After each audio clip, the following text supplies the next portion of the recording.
Welcoming to the show, the one and only Curt Schilling. Thank you for being with us, Curt. There she is. Don't you dare try and sound like a professional with me, all right? What can I say, Curt? This is my radio voice. How you doing? I'm good. So I saw this story today on Twitter, and I wasn't sure if it was real. And then someone called in my last segment and said, you got to talk about Curt Schilling. Can you explain to people what happened? Yeah, so in 2004, Shonda and I were shopping. We had just moved here, and we were shopping around for our insurance, homeowners, all the other things that people do to, property, private property, whatever. And we settled on AIG, and we've had AIG from 2014 to 2020. Never been late on a bill, never had a claim. We were like AAA clients. We're perfect insurance clients, for anybody. Got a message from someone who works with us and for us yesterday that the AIG had terminating our insurance policy as of the 21st. And the reasoning behind it was that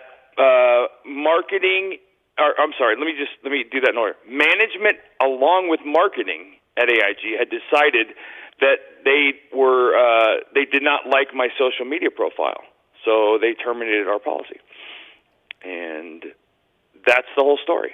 So now, Curt, what this makes me think of is when a lot of whatever it was, whether it was impeachment or the Russia investigation or whatever, and Trump would hire lawyers, and the lawyers started to get blackballed, and people started calling up the law firm saying, you can't work with this person, you can't defend Donald Trump. It's basic stuff now that's being called into question if people disagree with you. Are you surprised? This is who they are. I mean, no.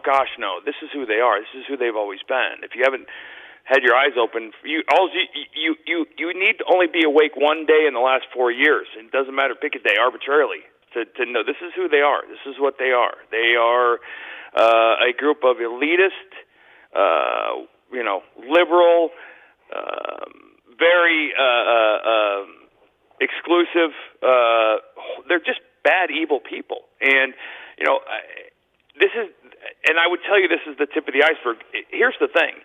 If the left can manage to cancel the president, who are you?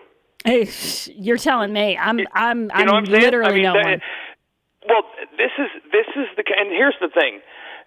We're going to get insurance somewhere. It's not a big deal, and I wasn't complaining in no way. I was just posting information. I just wanted people to know it's real and it's happening, and I'm looking very much forward to the first time we start to see this happen to college kids, to minorities who voted for Biden, because apparently they're so good for minorities, which we'll find out that that's the exact opposite of the truth.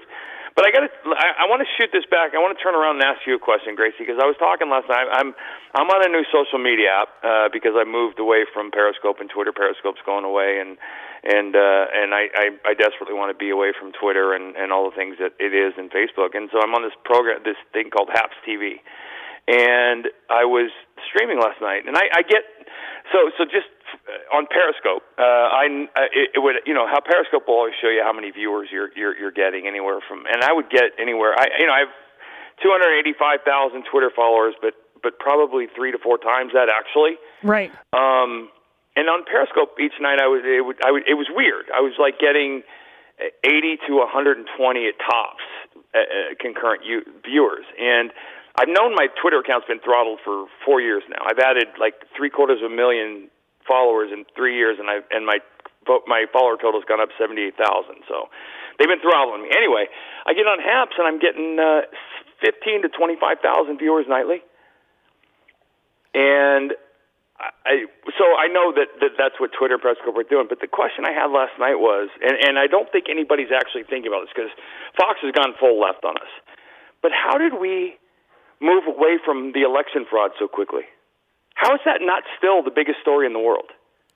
Yeah, no, it's a good point, Curt, and I think that what the left wanted to do was basically be able to say none of this matters anymore because a bad thing happened last week, and I think that there are still people out there like Jim Jordan and Matt Gaetz who are talking about election fraud and who are talking about, and it's fine to say that President-elect Joe Biden is going to be president. I've totally said that a million times at this point, but we have to set up something in the future that people don't feel so unsure of the election process. And Curt, I'm sorry to cut you short there. This was a last-minute interview.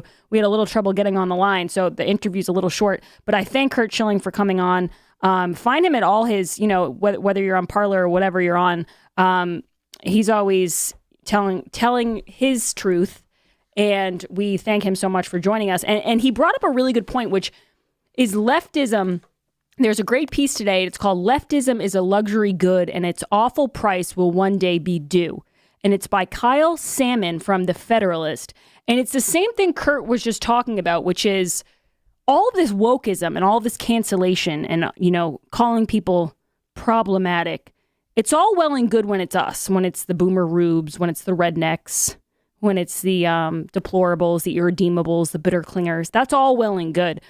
But eventually, this is going to get to a point where no one... I always say this. I say, I started going on TikTok, and I know, guys, everyone's going to be mad.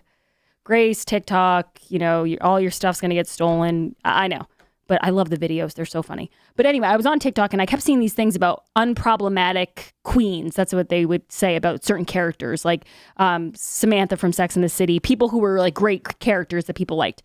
And I started thinking, unproblematic. It's a funny new thing that's happening with this generation of unproblematic, that you can't have anything, you can't have ever said anything that they don't like, you can't have ever joined a movement that they don't like, or been part of a political group that they don't like, or you're problematic. And I thought to myself, I'm problematic, and Curt Schilling's problematic, and Jared Diglio, who's looking at me right now, is problematic, and you listening at home, by listening to me and maybe following me on Twitter, I hate to tell you this, but you're problematic, and you're problematically canceled.